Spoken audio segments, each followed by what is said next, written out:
السلام علیکم۔ 10واں خواب نامہ آسمانی باپ کی بیٹی دھرتی ماں کا بیٹا 15 مئی 2018۔ درویش رابعہ کی خدمت میں آداب عرض کرتا ہے۔ درویش نے رابعہ کے خط میں عالم ارواح کی باتیں پڑھیں تو اسے یوں لگا جیسے رابعہ آسمانی باپ کی بیٹی ہو اور درویش دھرتی ماں کا بیٹا۔ درویش کو محسوس ہوا جیسے رابعہ کا اپنا آسمانی باپ کے علاوہ اپنے زمینی باپ سے بھی رشتہ بہت قریبی، گنجلک، گمبھیر ہو۔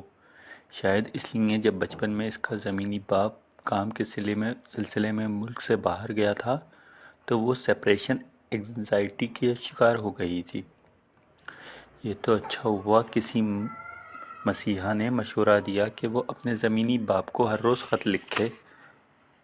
ان خطوط نے نہ صرف نفسیاتی مسائل کو حل کیا بلکہ رابعہ کو لکھنے کی ترغیب بھی دی۔ رابعہ کے خط نے پہلے ڈائری اور پھر افسانے کا روپ دھارا۔ رابعہ کی کہانی پڑھ کر درویش کا رابعہ کی تخلیقی شخصیت سے بھرپور تعارف ہوا۔ درویش کو یہ جان کر بہت دکھ ہوا کہ رابعہ کو اس کے خوابوں کو شرمندہ تعبیر کرنے کی اجازت نہ دی گئی۔ اسے اپنا ایک شعر یاد آ گیا: اس درجہ روایت کی دیواریں اٹھائیں نسلوں سے کسی شخص نے باہر نہیں دیکھا۔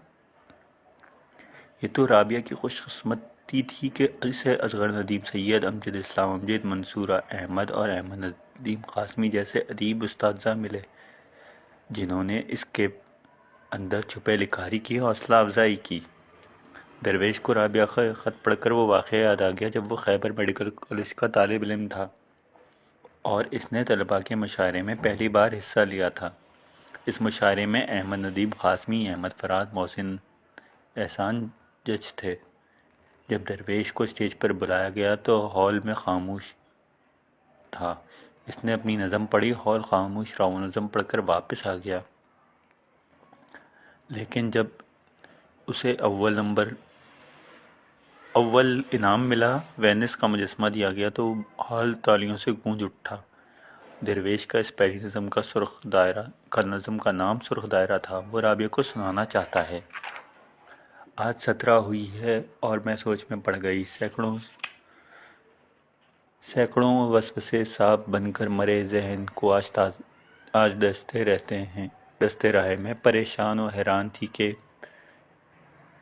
کیا میں مانوں اسے یا نہ مانوں۔ صبح سے کچھ عجب سی تذبذب کی تھی کیفیت میں اور میں بہکی سوچوں میں گم۔ اپنے گھر سارا دن سخت جھنجھلائی پھرتی رہی اور پھر تیسرے پہر کمرے میں داخل ہوئی، کانپتے ہاتھ سال نو کے کیلنڈر کا جب ایک ورق میں نے الٹا تو دیکھا گزشتہ مہینے کی 13 تاریخ کو سرخ ایک دائرہ احاطہ کیے، لیکن اس مرتبہ جانے کیا ہو گیا، ایک عجب سی خلش، ایک کپکپی خوف کی میرے سارے بدن میں سرائیت، اور پھر میں نے سوچا ہی آج 17 ہوئی۔ نظم لکھنے کے بعد درویش کو احساس ہوا وہ نظم ایک عورت کی لکھی ہوئی تھی۔ اسے اس دن احساس ہوا کہ اس کے اندر بھی ایک عورت چھپی ہوئی ہے۔ شاید اس لیے اس کی عورتوں سے دوستی آسانی سے ہو جاتی ہے۔ بعض دوستوں سے سہیل کہنے کے بجائے سہیلی کہتی ہیں۔ رابعہ کا خط پڑھ کر درویش کو سنگ میل کے دفتر میں اصغر ندیم سید سے ملاقات یاد آ گئی۔ جب اصغر ندیم سید نے درویش کو گورنمنٹ کالج میں نفسیات کے موضوع پر لیکچر دینے کی دعوت دی تھی، درویش جب لیکچر دینے گیا تھا تو اسے یہ دیکھ کر حیرانی ہوئی تھی کہ کلاس میں لڑکوں کی نسبت لڑکیوں کی تعداد کہیں زیادہ تھی۔ درویش کے ذہن میں لاہور کی اصغر ندیم سید، کشور ناہید، زاہد ڈار اور منیر نیازی سے ملاقاتوں کی بہت حسین یادیں محفوظ ہیں۔ درویش نے جب رابعہ کا یہ خیال پڑھا کہ شادی ایک حادثہ ہے تو اس نے سوچا کہ رابعہ سے پوچھے اس کا محبت اور شادی کے بارے میں نقطہ نظر کیا ہے۔ کیا رابعہ کو